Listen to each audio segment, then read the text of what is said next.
Mike, in our last segment here with talking with you, one of the things that you were talking to me a little bit earlier about was a shift away from the democracy in education and a shift away from a push from below.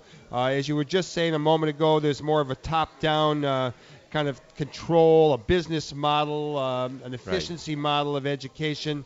Let's talk about that a little bit on the local level, because Mayor Daley, who I think, if my memory serves me correctly, was involved in the local school board concept. It may have come from Harold. I don't know. You could fill me in. But we like that. We like that there could be democratically elected people in the community that would take interest in their local school and work with the teachers and the principal. And then we see a shift in that. We see an attempt to subvert it, alter it, go around it, and even change laws and regulations around it.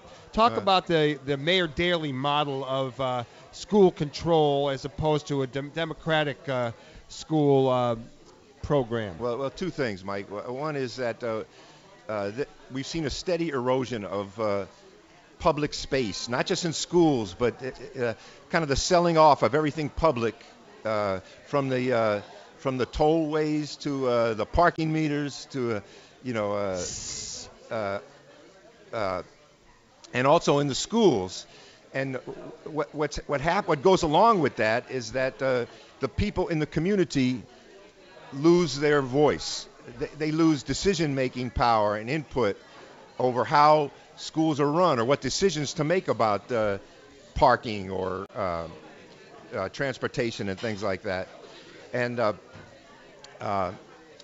so in terms of local school councils, which were popularly elected school boards that had decision-making power, for example, over who the principal of the school would be or how money was spent, over the last decade we've seen a steady erosion of that, a pullback as the mayor has tried to get more control over those discretionary funds in schools and wants to, when it comes to hiring principals, wants to revert back to the model that we used to have where the principal was basically a patronage job in the schools, so a return for patronage. And when you look at Chicago, and I know I shouldn't say anything bad about Chicago now because we're pushing to get the Olympic Games here, but only if there's justice. If we see the way hiring takes place in the city, for example, and we've seen the mayor's own patronage chief in jail now, over job hiring.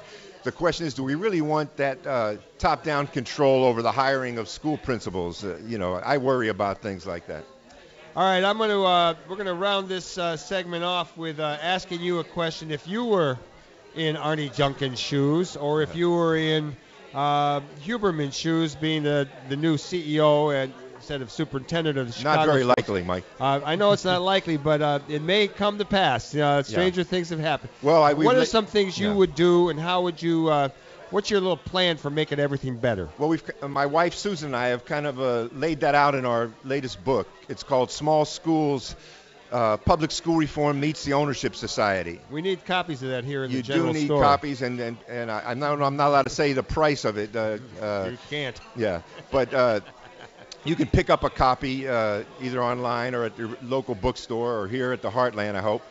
And in that book, we kind of lay out what our vision of schooling should be and how to get there, and it basically is about increased community engagement in schools and how to bring the community back into schooling and keep the public in public education.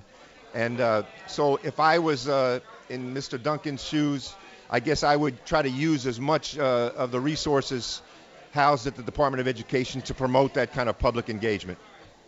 I'm looking forward to getting an autographed copy of that book. And I want to thank you, Mike Klonsky, for coming on our radio show. I want to encourage our listeners to go to Mike's blog, Small Schools Workshop at yahoo.com. Is that it? Well, no, actually, small school. Go to the Small Schools Workshop homepage at smallschools.com, www.smallschools.com, and you'll see a link to my blog over there. All right, let's have a big round of applause for Mike Klonsky, educator extraordinaire. All right.